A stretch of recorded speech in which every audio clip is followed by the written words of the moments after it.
Everyone. We are here with the Festival of Good Business, hosted by Canopy in support of our Gift for Good efforts this year. My name is Ben Smock. I am the Director of Development with Canopy. We are a nonprofit organization growing Kentucky businesses to positively impact people, our planet, and our future. Today is an important day for us. We are trying to raise $10,000 through Gift for Good that will help kickstart the Canopy Certified program in November of this year. And we are very proud to partner with the Community Foundation and to raise as much money as we can today. So to that end, if you are able to make a donation to Canopy, you love what we do, you can use the QR code on screen. You can also go to giveforgoodlouisville.org and search for Canopy. And we greatly appreciate any support that you're able to offer. We all know that this year has proven tough times, and we all know that any dollar helps further our mission. So if you're able to donate, please do. We are back with the Festival of Good Business, and our next guest is Teddy Abrams. Teddy is a conductor, pianist, clarinetist, and composer, and he is currently the music director of the Louisville Orchestra. And for those of you who are entwined with the music scene in Louisville, know of Teddy's success, know of his brilliance as a musician, and we are very excited to welcome him to the show this morning. So let's bring him on. Good morning, Teddy. Good morning. Thank you so much for having me. It's our pleasure. Thank you so much for joining us. And we're very proud to feature you on the Festival of Good Business today. In lieu of an in-person festival, we figured we would give it a shot to do things virtually. So, our audience is tuning in, and I want to provide the platform for you to share with our audience a little bit about who you are and a little bit about your work as a musician and as the director of the Louisville Orchestra.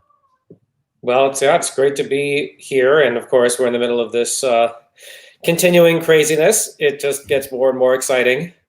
2020 is, between coronavirus and alien life now, it's very exciting times to be alive. I think, the Louisville Orchestra, obviously, being a large group of musicians presenting to usually a large number of people in the audience, was kind of directly and quickly and uniquely impacted by everything that's taken place here since March. But fortunately, I think it fits with our general ethos and our philosophy that business as usual and waiting things out and just trying to be comfortable as an artist is not what we're about at all. And I'm really proud of everybody at the organization for basically saying, look, this is happening. This is a reality that is going to have tremendous impact on art, culture, the world, the way we interact with each other, our identity, whether it's local, national, or global. And we all just kind of jumped on this situation and said, okay, what can we do to be really creative about facing new realities and not just looking at them, but actually thinking about how we can lead and how we can shape whatever this future is going to be, because that's what the community really needs from us right now. So we've spent the last, whatever it is now, 5-6 months doing nothing but dreaming up big ideas about what music really needs to be in society at this moment. And I've been waiting for an opportunity to really change up the way music and musicians can relate to the people that they live amongst. And of course, nobody wanted a tragedy, obviously, to be the thing that causes a shift in mentality. But as they say, you don't want to waste a crisis when you have one, because when you have, a situation that forces everybody to reckon with reality, that's when the ground has shifted. And that's when you have the opportunity to rethink who you are and what you might be.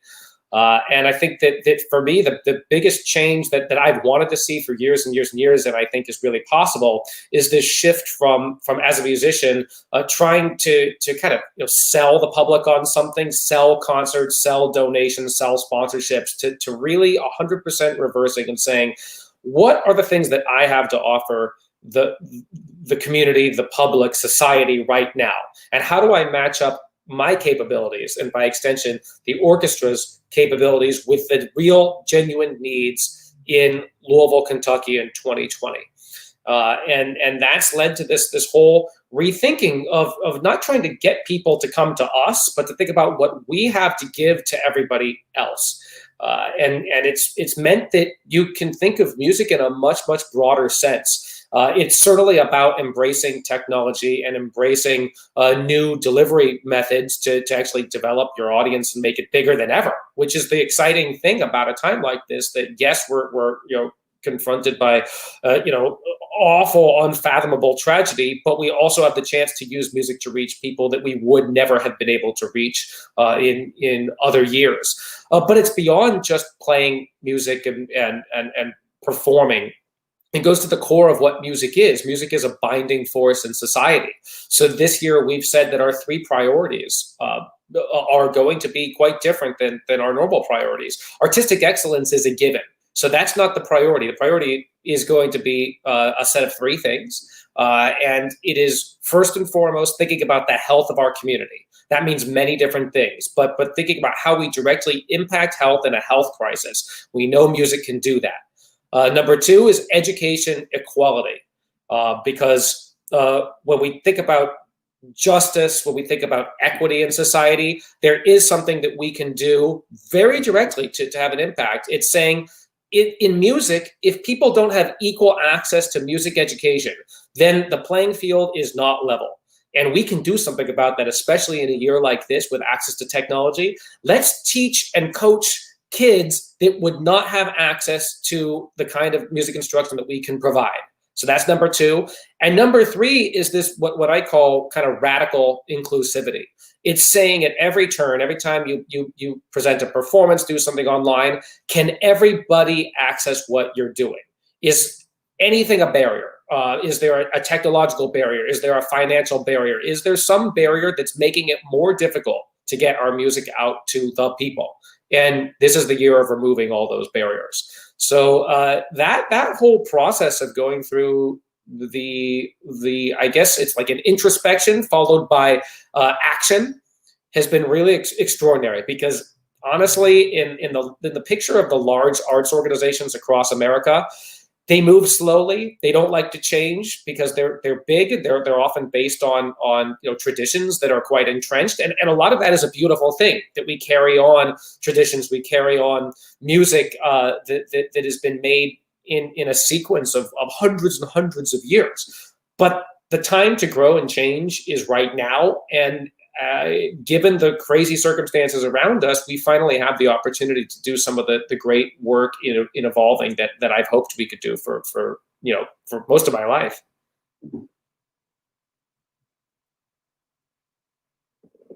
I think you're on mute though, so I can't hear you. Ben, I can't really hear anything you're saying. Colleague Ben Soli, bonus Ben, we're good. Okay, good deal. All right, rolling back into it. As somebody who has been heavily impacted by music myself, that this has been very important in my life. I'm very proud to know that this approach is what's near and dear to your heart, which is what you are focusing on moving forward. And I love accessibility, and I love providing really inclusive strategies to get music out to everybody. So I'm curious, what does that look like as you approach, educational equality pertaining to music? What does that look like? Give me some specifics. Well, we've been working on this with JCPS for some time now, and the great thing about a year like this is that everybody is trying new things. And everybody is aware of the need to not only try new things, but to do it very quickly. So collaborations and ideas that normally would have been multi-year discussions can happen in a matter of months. And so I could tell you our process here. My original suggestion and plan for the orchestra was to say this. Imagine a situation where, of course, we can't play in public in the way that we're used to. If we actually gather the whole orchestra on a stage at this point, that's actually too many people. You can't even have that many people in a room, not to mention the audience. So there are lots of ways, of course, that we are going to be performing. We just announced actually our series of performances that involve the orchestra. We can have up to 30 people. We're filming at Paris Town. That's awesome. But thinking about the bigger picture, we have more time where our musicians are going to be either at home because of rotations.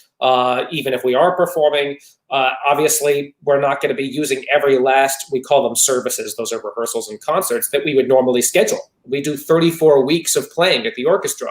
We're obviously not presenting 34 weeks of public performances. There are weeks when we do 8 kids concerts in a week. There are weeks when we do pops and outreach and neighborhood concerts all in one week. So thinking about time differently is critical to this. So one of the first things I said is, if we're already at home, we're embracing technology, and we know that families and kids are going to be dealing with a crazy year of education. Parents are going to be out of their minds trying to, form some kind of classroom at home. Kids are not going to get the same important arts education that they normally get. I mean, if they're at home, how do you engage with music education, for instance? I mean, what does that look like? So what I said is, let's match those two things up. Our musicians are at home. We have more time. Kids are at home dealing with whatever they're dealing with the NTI. So let's just make it simple. Why don't we have our musicians teach the kids that would never have been able to afford music lessons? It's a very simple idea. But generally, if you look across any city, even if a school district tries to provide equal music education by having standardized bands, orchestra, and choral programs in every high school, for example, which they do in JCPS, we all know that quality music education is based not on what they just get in the classroom, but on access to private lessons, youth orchestra rehearsals, having financial resources that go way beyond what a school can offer, great equipment, new instruments, things like that. So this is the year when we can actually address that inequality, which is just based on the overall inequality in society, where some district areas and some schools specifically have parents that can afford these things. So we're going to come in and we're going to offer that instruction that levels the playing field, because we know talent has nothing to do whatsoever with economics, has nothing to do with demographics. Talent is spread evenly. There is such remarkable talent that is never given the chance to bubble up, because if you play the oboe, there are simply things that you have to have in order to play the oboe well. And just being in band practice, a couple times a week is not enough. It's just not enough. And so if we can come in and provide that extra resource so that everybody has access to great music education, and we can do it creatively. This is not about just saying there's only one way to do music. This is about drawing on the inner talents and musical instincts of the young people of Louisville. This is not about saying classical music is the way. No, it's about saying making music in a way that you're passionate about, that's the right way. So that's how we're going to approach things this year. And I want our organization to make a difference. I don't want to be an organization that drains resources because we just want to bob along until things get back to normal. It's not happening. Nobody's going back to normal. This is a societal changing event right now. So we need to make positive impact when our city needs it. Every arts group, every social service organization needs to do that. And I include ourselves in social service organizations because that's the space that's needed right now. We don't need something that's just trying to be what it was before. That's well said. I really appreciate that approach. I think, matching up the musicians with students, based on the world that we now live in is incredible. Ben Sollee will always say, I'll butcher it slightly, I'm sure, but basically creativity bound by constraints can be very, promising, can be transformational, right? And so, in the times that we live in, thinking in new creative ways to provide equitable access and utilize the technology that exists, that's fantastic. So I'm glad to hear that. And I think, from that, musical development standpoint, I have a 2.5-year-old nephew, and he loves to play the piano. So like whenever, so my parents have a piano. Whenever he's with grandma and grandpa, he is playing the piano. I'll come over and play with him, and we have a blast. So just that connection with music starts so early, and it's so important to reinforce throughout. So I heard you say a little bit about the fall season coming up, and so when does this begin, and how can people get connected with the orchestra as the fall season rolls out? So we just announced that it's so new that it hasn't even hit the traditional media yet. But we just announced our series of concerts that we're doing. There are going to be several chunks that we roll out throughout the season. So the first chunk is a series of four. They're both virtual concerts, and they will have an in-person component. We haven't told people what that in-person component is, but I can tell you this: it's super, super cool, and it's completely free. So we're really excited about that. We'll announce that shortly. But the concert programs are the same for both the virtual and the in-person side. And each concert has a very specific theme.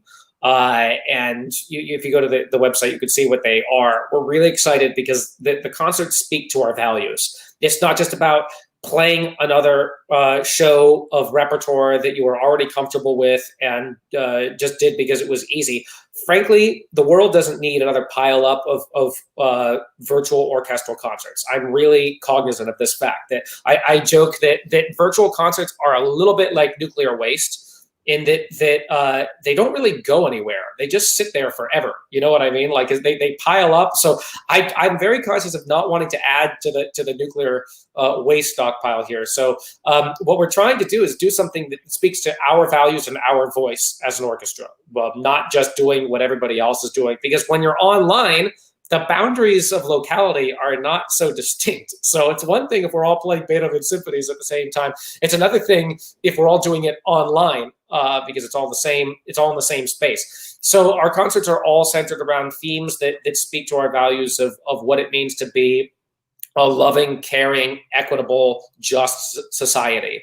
And so we have concerts that are, they range from, well, we actually do have a Beethoven symphony, but it's a specific one where Beethoven originally dedicated his third symphony to Napoleon when he thought Napoleon was going to be a great, powerful, liberating force. And when it turned out Napoleon was just a big, pile of absolute crap, raging through and tearing through and blustering, he scratched off the dedication to Napoleon and dedicated his third symphony to the general idea of a hero.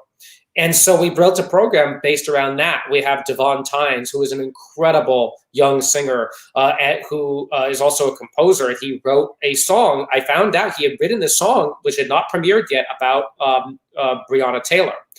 And he's a classical operatic vocalist, but he wrote this song which kind of is genre bending about Breonna Taylor, and I got connected to him, was just blown away by this remarkable piece of music, and so we decided to host the world premiere of that with Devon singing, and so there's this whole theme in our first concert about what it means to be what it means to stand up for something and against something that you think requires your own personal fortitude. And then we have a program that's all about Stravinsky. You might think, well, that's a little odd in the moment. Well, Stravinsky was the ultimate innovator. Stravinsky was somebody who got kicked out of his native Russia, fled to Europe, fled to Western Europe, and adapted, changed his style. Saw that things were going down in West Europe, came to America, changed his style. In America, evolved his style multiple times. He was like a chameleon who could adapt to the circumstances around him, the ultimate kind of adapting composer. So that's why we're featuring him. We have a program that's all about American soul. It's about soul, Motown, and the kind of music that in the face of adversity makes us dance, smile, brings us together, has a universality to it. So all of our programs are designed to address, not head on, but in a way that makes us feel better about the world. It also gives us perspective on the world, what's going on right now. So we're very, very, very excited about that. It's going to be great to actually play. We're going to do all this stuff at Paristown. Paristown Hall is set up to be the ultimate virtual webcast, wallcast, whatever you want to call it, performance center, because it really is a tech forward next generation facility. Very good. Very good. A values-driven, socially mindful orchestra here in Louisville. I love to hear it, and kudos to you for the important work, Teddy. And we're nearing the end of our time here, so I do want to thank you for being part of the Festival of Good Business, for your musical brilliance, for the work that you lead here in Louisville with the orchestra. We're so proud to have you here and so proud of our orchestra.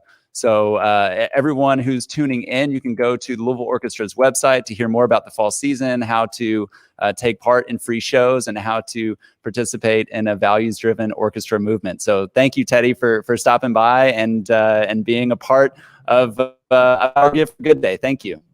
Thank you so much. All right. That does it for Teddy Abrams this morning. And for those of you tuning in, please consider supporting Canopy during our Festival of Good Business.